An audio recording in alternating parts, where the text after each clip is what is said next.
Это интеллектуально-познавательная телеигра «Эрудит» и я ее ведущий Рамзан Абуев. Ассаламу алейкум, друзья. Сегодня у нас в гостях корреспондент информационного агентства «Грозный информ», а также блогер Замира Дагиева. Очень приятно. Замир, расскажите, чем тебе вообще нравится работа журналиста? Ну, вначале я скажу пару слов про наше агентство. «Грозный информ» — это информационное агентство номер 1 Чеченской Республики, которое работает уже на протяжении 20 лет. И мне, безусловно, очень приятно быть частью этого, безусловно, креативного и профессионального коллектива. Работа журналиста мне нравится тем, что журналист в курсе всего и, в принципе, знает все обо всем и узнает об этом первым и рассказывает людям. Вот. Потому что из-за того, что мне нравится работа журналиста, я решила делиться этими мыслями и эмоциями и параллельно в соцсетях. Поэтому, в принципе, и стала блогером, веду канал на YouTube, называется он «Блог журналиста». Основной контент на какую тематику? Пока, так как канал только-только начал жить, поэтому там пока я освещаю мероприятия, которые проходят у нас в городе, в республике, о которых не говорят на наших больших экранах. Это молодежные какие-то мероприятия, где очень бывает интересно и хочется рассказать об этом всем. Ты вообще ставишь для себя какие-то цели там? Стать известной, набрать там 1 миллион подписчиков? Ну, безусловно, чем больше подписчиков, тем лучше, но занимаюсь блогерством я исключительно ради того, чтобы донести, показать людям, насколько интересна работа журналиста. Хорошо, давайте мы перейдем к вопросам. У нас есть 10 вопросов и 3 подсказки, из которых вам необходимо выбрать 2 оптимальные для вас. Это 50 на 50, право на ошибку и звонок другу. Что выберете? Так, 50 на 50 и право на ошибку. 50 на 50 и право на ошибку. Хорошо. И наш первый вопрос звучит так. Где традиционно встречались юноша и девушка? У родника, на работе у девушки, на горе Арафат, на базаре? Я бы хотела сказать на базаре, потому что, как известно, все дороги ведут на Беркут. Но, пожалуй, выберу ответ А, у родника. Ответ А. Принят. Барабанная дробь. Я волнуюсь. Это уже монтажер, наверное, наложит. Раньше, по традиции, юноша и девушка встречались у родника. Абсолютно верный ответ. И, встречаясь у источника, влюбленные провозглашали истребление, чтобы их отношения были чистыми, как его воды. Второй вопрос. Кем был Байсангур Биноевский? Полководцем, религиозным проповедником, революционером, политическим деятелем? Полководцем. Байсангур Биноевский — это известный чеченский наиб имама Шамиля.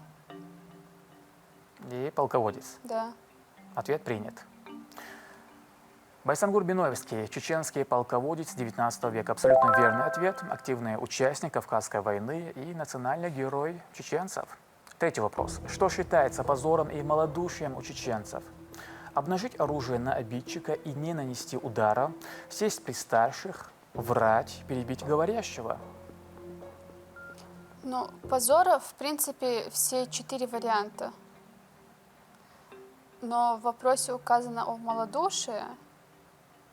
Скорее всего, это обнажить оружие и на обидчика и не нанести удар. Потому что сесть при старших — это проявление неуважения к старшим. Перебить говорящего — это тоже неуважение. Врать — это недостойное поведение. А малодушие — это обнажить оружие на обидчика и не нанести удар. Ответ А. Да, раз Принят. уж достали оружие, будьте любезны его использовать. Ты жестко это говоришь, конечно, Замир. Считалось позором и малодушием обнажить оружие на обидчика и не нанести удара. Абсолютно верный ответ. Поэтому чеченцы только в самых крайних случаях брались за оружие, когда это касалось дела чести. Сесть при старших, врать или перебить говорящего — это можно отнести к категории бестактности, невоспитанности, плохих привычек и манер. Например, перебить говорящего — проявление неуважения к нему. В крайних случаях, когда обстоятельства того требуют, нужно сказать говорящему: не забудьте свое слово, и вступить в разговор. Следующий наш вопрос. В какой форме была возведена крепость Грозная? Квадрата, прямоугольного, параллелепипеда, правильного пятиугольника, правильного шестиугольника? Крепость Грозная. История. Да, ты меня сейчас вверг в размышления. Сейчас я постараюсь вспомнить. Это и цели нашей игры. А, Немного. Одна из целей. Так, крепость Грозная. Я точно помню, что начиналась она возводиться в 1818 году на берегу Сунжи. И я точно знаю, что это не квадрат и не прямоугольный параллелепипед. Но вот вспомнить, был ли это пятиугольник или шестиугольник, мне нужно время. Так. Подсказка. У тебя есть 2 подсказки. Я прошу заметить. Угу. Ну смотри, подсказку использовать пока я не хочу, потому что вопросов 10, а мы еще даже до экватора не дошли. Но если ты не уверена, то можно воспользоваться, ибо можно просто на Имеет 4-м смысл, да? проиграть ведь. Угу. Но это на твое усмотрение, конечно.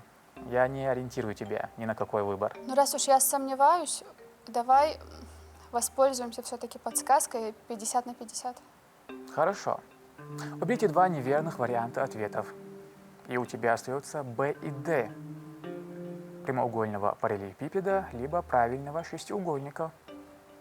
Тогда очевидно ответ Д. Правильный шестиугольник. Ответ Д принят. Постройкой крепости занимались 5000 солдат. Они справились за 4 месяца, возведя крепость в форме правильного шестиугольника. Абсолютно верный ответ. Окруженный глубоким рвом, шириной 20 метров и земляной насыпью выше человеческого роста. И каждая сторона шестиугольника предназначалась фронтом для 1 батальона пехоты, а каждый выдвинутый вперед угол шестиугольника бастионом для 2 орудий. И 5-й вопрос. Кто возглавлял оборону чеченцев на горе Тебулос-Мта против монголо-татар в 13 веке? Идик, Ума-Дуев, Берса-Шейх, Термола. В начале передачи я говорила, что работа журналиста мне нравится тем, что журналисты знают все обо всем и узнают об этом первыми.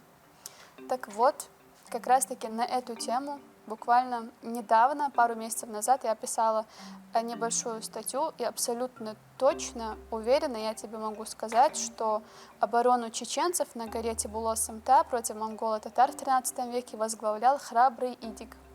Идик. Да. Ну, можешь немножко рассказать там историю, как это все происходило, если ты писала?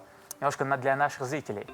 В 13 веке, как известно, военачальники Чингисхана и Джабая-Субэдэ вторглись на Северный Кавказ, и противостояние чеченцев этому нашествию длилось 12 лет. И по преданию, посовещавшись с старейшинами, было решено, что наиболее безопасное место, где можно укрыться от этого, являлась гора Тебулос-Мта.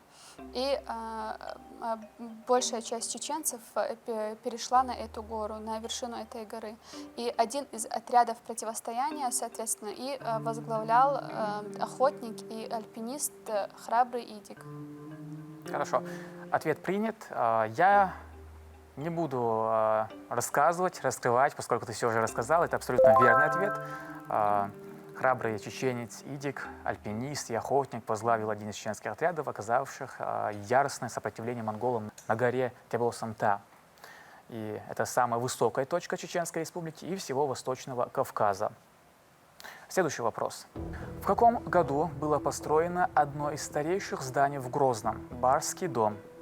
В 1895 году, 1923 году, 1930 году, 1950 году. У меня очень плохо с цифрами, поэтому я даже думать не буду, потому что не вспомню. Я возьму подсказку, оставшуюся свою, право на ошибку. Но хочу предположить, что это 1930 год. Угу. 1930.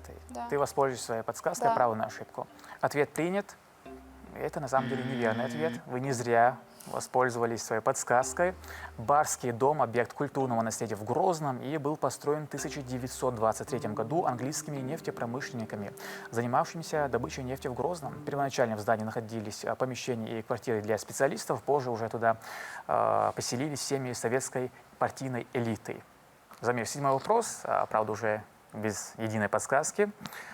Какого сквера нет в Чеченской Республике? Сквер имени Петра Захарова, сквер журналистов, Комсомольский сквер, Цветочный сквер.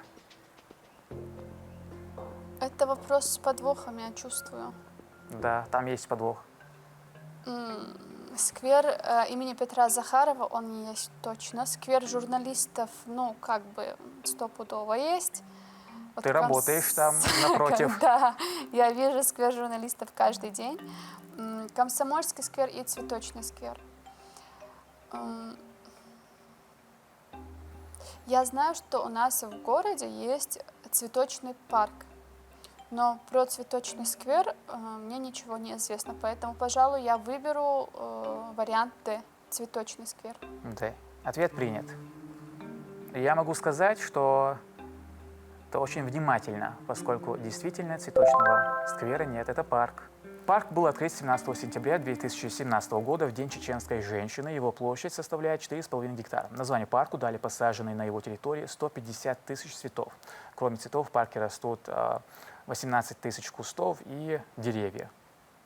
8-й вопрос. Кто является автором сборника стихов «Ласточка»? Магомед Мамакаев, Абузар Айдамиров, Магомед Салах Гадаев, Раиса Ахматова. Вопрос немного сложный для меня, потому что в чеченской литературе к своему стыду я не сильна. Вообще, в принципе, я предполагаю, что автором сборника стихов «Ласточка» является Магомед Мамакаев. Абузар Айдамиров, автор всемирно, я бы сказала, известной трилогии «Долгие ночи», «Буря» и «Молния в горах», которые обязательно к прочтению каждого чеченца, я считаю, и обязательно на родном языке. Вот. Не думаю, что Мухаммад Салах Гадаев, и не думаю, что Раиса Ахматова. В общем, я остановлюсь на варианте А, Магомед Мамакаев. Ответ принят. «Ласточка» — так называется первый сборник стихов, который выпустился в 1931 года у Магомеда Мамакаева. Абсолютно верный ответ. И 9-й вопрос. Кого называют профессором кавказской музыки? Умара Димаева, Муслима Магомаева, Аднана Шахбулатова, Маулади Буркаева. С музыкой как, Замир? С музыкой в классе 6 я ходила в музыкальную школу, класс фортепиано, и мне преподавала уроки фортепиано Элита Димаева. Это внучка Умара Димаева. Элита Саидовна Димаева. Танец Шамсудина, который написал Умар Димаев, я его помню до сих пор, хотя очень долго не подходила к пианино. В общем, профессором кавказской музыки Умара Димаева. Так, давайте подумаем. Ну, в принципе, все выдающиеся личности. Да, личности именно в плане музыки. Но я правда не могу никого отделить, если честно, потому что для меня это прям мастера, маэстро, я бы сказала. И очень трудный вопрос для меня, если честно. Но, коль уж наша филармония называется имени Аднана Шахбулатова, в общем, опираясь на нашу чеченскую филармонию, давайте я выберу ответ С. Аднан Шахбулатов. Аднан Шахбулатов. Это окончательный ответ? Господи. Я не знаю, я не уверена. Это 9-й ответ, было бы очень обидно проиграть сейчас. Мне кажется, почему обидно, наоборот? Ты Потому что ближе к финалу, наоборот. Хотя бы на 10-м вопросе. С учетом того, что один ответ у меня был неправильный, Аднан Шахбулатов. Все-таки я доверяю нашей филармонии. Ответ С. Ну, Аднан Шахбулатов, я соглашусь, великий человек, безусловно. Это человек, который создал столько композиций. Это невероятная личность. Подожди, профессор кавказской музыки. Я не обратила внимания. А может, это Муслим Магомаев, раз кавказской музыки? Нет, ну а почему это? Умар Димаев не может быть или Аднан Шахбулатов? Они то не кавказцы, что ли? Кавказцы. Но Муслим Магомаев к кавказской музыке имеет ровно такое же отношение, как и к балету. Ну, потому что он исполнял эстрадные песни, очень красивые. Имеется в виду прям конкретно народные кавказские мотивы. Звучали больше у Умара Димаева, Шахбулатова и Буркаева. Надеюсь, это вырежут про балет. Или Умар Димаев. Может, Димаев? Сам не знаю. Филармонию мы, конечно, любим и уважаем, но все-таки вернемся к детству. И я уже окончательно точно не знаю ответа на этот вопрос, но в знак уважения к моему преподавателю, учителю, который познакомил меня с пианино, давайте я все-таки выберу Умара Димаева. Ответ А. Ответ принят. Профессором кавказской музыки считают музыканта и композитора, выдающегося гармониста, народного артиста Чечено-Ингушской АСР Умара Димаева. Человека, который принадлежит самой музыкальной династии. Династия, да, музыкантов. Да. Саид Димаев, Али Димаев, всеми нами любимый, известный. У меня был, кстати, Али Димаев в гостях. И 10-й вопрос, финальный. В каком году был восстановлен мемориал павшим в Великой Отечественной войне? В 2007 году, в 2009 году, в 2011 году, в 2012 году. Про данный мемориал не писали? Я не писала. Вот видишь, я не писала. Но есть очередная тема, мне кажется. Да, я напишу про это обязательно. Потому что это интересно. Это история. Да. 7, 9, 11, 12. Пусть будет 7 год. 2007. Наугад. Да.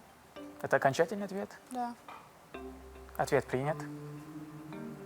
В 2007 году мемориал восстановили. Это абсолютно верный ответ, Замир. Вы абсолютный победитель этой игры. Ну как тебе игра? Игра мне понравилась, если честно, потому что некоторые вопросы вернули меня в детство, в школьные годы, и чему я очень рада. И хотелось бы отметить, что вопросы на чеченскую тематику, на знание чеченской истории, традиций и обычаев, это очень полезно. Спасибо вам, Рамзан, за такие интересные вопросы. Было очень интересно вспомнить, проверить себя и свои знания. Замир, спасибо тебе. У нас есть подарок победителю. Пожалуйста. Угу. И Ого! Миллион. миллион, Спасибо. да. Прямо у ног. Спасибо. Спасибо. Замечу, что ты играла одна, Да. без коллег, без подруг. И это достойно на самом деле. Спасибо. Масанахел. Это была интеллектуально-познавательная телеигра «Эрудит» и я ее ведущий Рамзан Абуев. Если вы хотите принять участие в нашей игре, пишите и звоните на номер, который вы сейчас видите на своих экранах. Адикейл Машайл.